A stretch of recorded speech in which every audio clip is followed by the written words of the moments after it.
This is how to conduct a successful teleconference, a webinar in the PDU podcast series. Your presenter is Dutz and I am Cornelius Fichtner.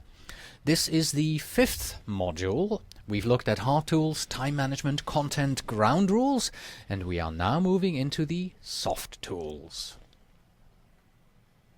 Soft tools. What are soft tools? Well, they're the interpersonal skills developed over time that enable you to communicate effectively with your audience. Your voice, your gestures, your experience, and your intellect. You bring all those to the table, and those soft tools really help you engage your audience, help you understand what it is that they need, and help you deliver what it is they want. We're back at the slide with Albert Einstein here with the learning goals. How many do we have this time, Gene?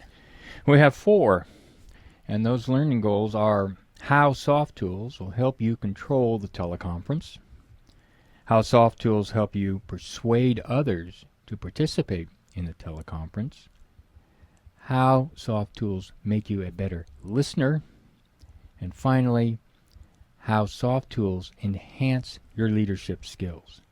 They are skills you can execute without props. They're skills that you can learn through repetition.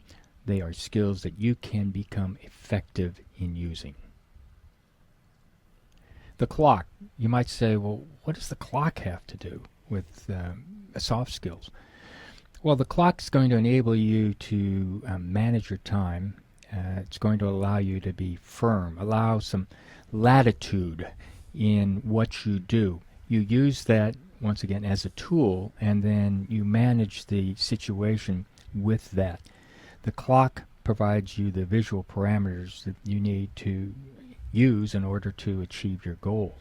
For instance, having an hourglass as a prop. Now, some people might say, I don't know about that. Well, it's a good prop, and frankly, they have some electronic hourglasses that you can use, but it gives you, as well as the people in the room, an idea. And you might say, well, wait a minute, this is a teleconference. How are they going to see that? The idea behind this is that you, as the person in charge, you as the project manager, can see how the time is going visually, so you can make adjustments in how you're conducting the meeting.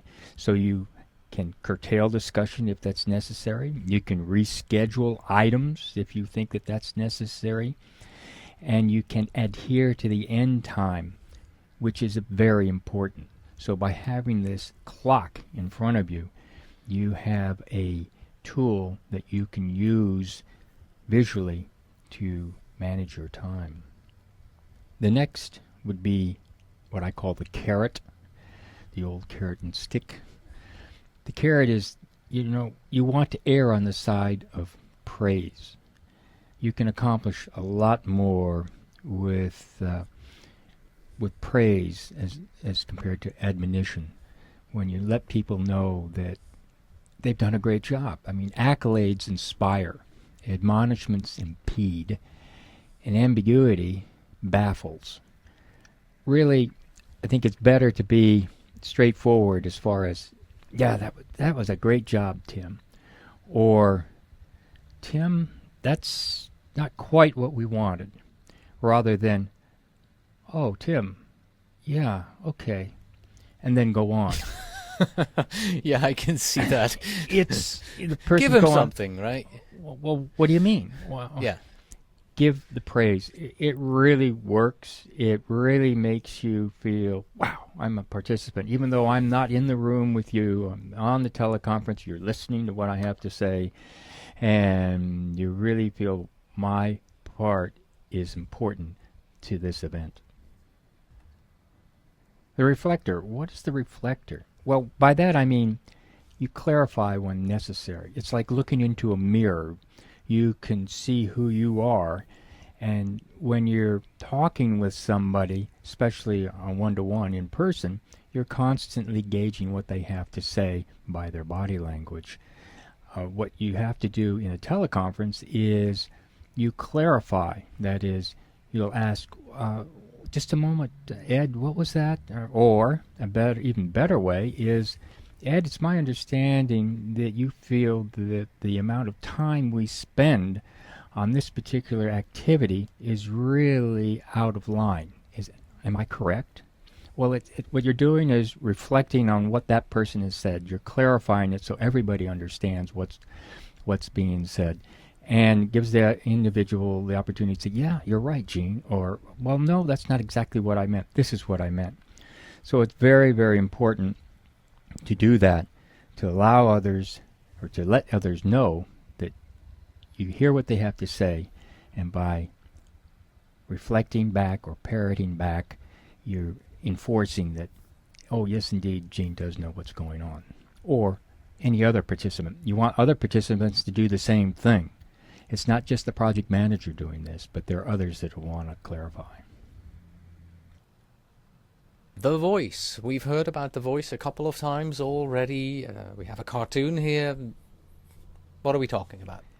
Well, we're talking about how important the voice is. And if you'll notice that the cartoon, that's a very animated cartoon. And the idea behind that is that the voice must be animated. So, for instance, you might say, we must meet the target date. I mean, there's emphasis there, and it's conveyed throughout the teleconference. Or, customer satisfaction is our number one goal. That is, as a group, us, all of us. And then, will the expanded scope jeopardize your delivery date? Notice where the emphasis is on your delivery date, not on jeopardize or scope, but you as an individual. Fred, is that going to jeopardize your delivery date? Through your voice, you can convey conviction, convey urgency, and that's really important in a teleconference because you don't have the other attributes of the visual, the animated arms language flying around and pounding of fists, although you can do that if you want, and if you want to pound fists. But you can definitely hear that if you do it right. You can hit the microphone. hear that, and that's true, but you really try to get the voice to work for you. The voice is an unbelievably great tool. Accent. All of us have been in teleconferences where it's a little tough to hear or understand what someone is saying, because they don't necessarily speak English the way you do. And especially that's the case now that we're such a global society, really. As in a corporation, the reach is all over the world. Yeah, so even you and I. Totally different accent. That's true. That's true. A little more understandable, possibly, but... So he was pointing at me, by the way, as he said that, just so we're clear. But the idea that you have multiple versions of English, so you need to declare some ground rules, and one of those, basically, it's the one that I just want everybody to know that there'll be occasions when I'll ask you to repeat what you've said, or I might reflect, and that's for clarification. That's to make sure that I truly understand what it is that you're saying, and it really focuses on active listening. That's what you're doing. You're listening to what the person is saying. And if the accent's a little different, you're going to have to work a little more, you're going to have to work harder in order to understand. And that's why you want to be sure that everyone knows that when you ask the question, it sounds like you're asking the same question. You're just doing it for clarification. And then finally, you only have so many minutes that you can operate within. And so that's why it's important, if there's some clarification that needs to be done, that you do it quickly so that you're not spending a lot of time trying to find out or trying to say, what was it that you were saying?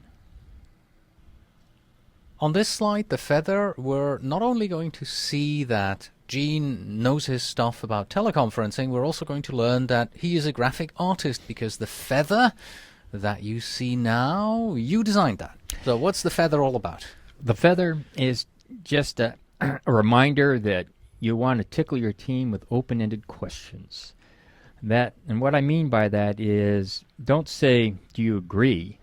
Say, why do you agree? You want to get a conversation. You want to make sure that the people are participating. Remember, this is a teleconference, and you're not sitting across the table necessarily. So don't say, are you sure it will work? Say, why don't you think it will work? Once again, you want them to really dig down deep and come up with an explanation.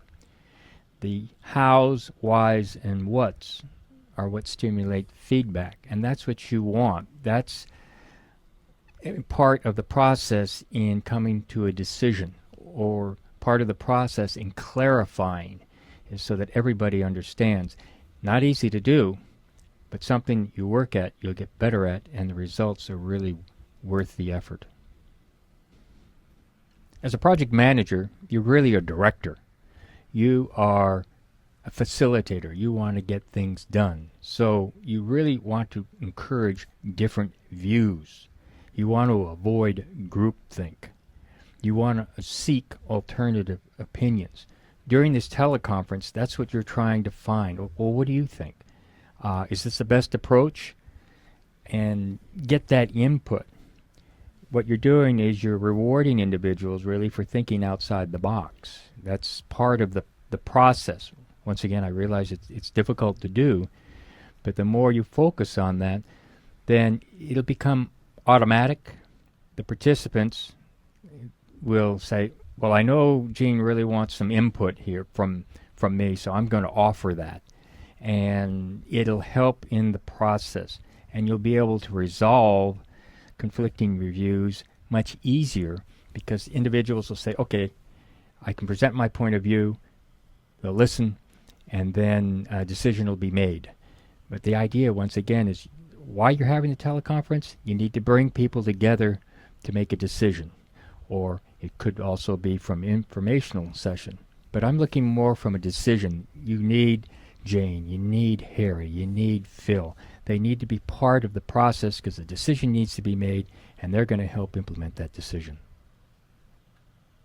We have reached the benefits slide. So, Gene, what are, once again, the benefits of using soft tools? Well, the overall benefit to using soft tools is that soft tools enhance your communication. It tends to get participants to listen more keenly, retain more information, and participate more readily. And after all, that's what you want to do. You want to encourage that because that's how you're going to accomplish your goals. What does it do for the project manager? It strengthens the project manager's leadership skills. It indicates to everybody that you listen and you act. And in essence, it rejuvenates the meeting. It becomes a session, an event where you accomplish things in a specified period of time. You have certain ground rules in order to do that. You really encourage people to participate, and you're looking for improvement in the project, in the process, and it's also improving your own soft skills.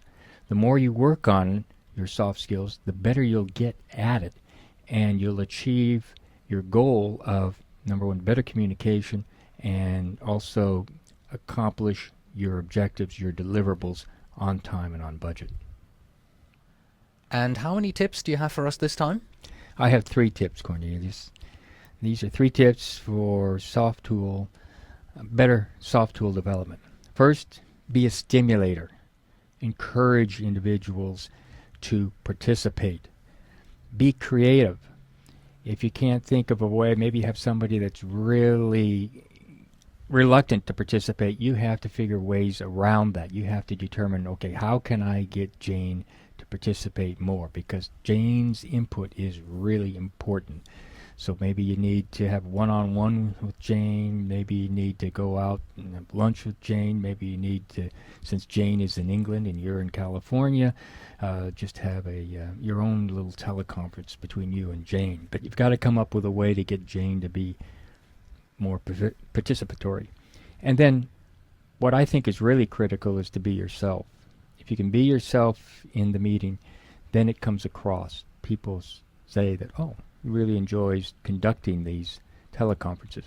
Now, I know there are moments when you don't. We all have them. But let's look at the big picture, and what you're trying to do is get across to individuals that Number one, the teleconference is important. Number two, their participation is important. And then number three, that you're going to pull out all stops to get to resolve whatever the problem might be, that you want to work with them in order to get things done. Well, it's time to take action. So I have a couple of points here that I think will be very beneficial to you. Number one, there's a fantastic book called Get Everyone in Your Boat Rowing in the Same Direction. Particularly the principle number 5, learn to motivate people. This is something, they've got a lot of tips in there that you can use and that'll really enhance your soft skills. The other is to actually view a video on active listening and how to listen actively. I think even for the individuals who are very good at it, it's a good refresher course. We all need to sit down sometimes and revisit the skills that we have learned just to make sure that they're as sharp as they should be. So by all means, please take a look at that book and view the video. I think you'll find both of them very, very good.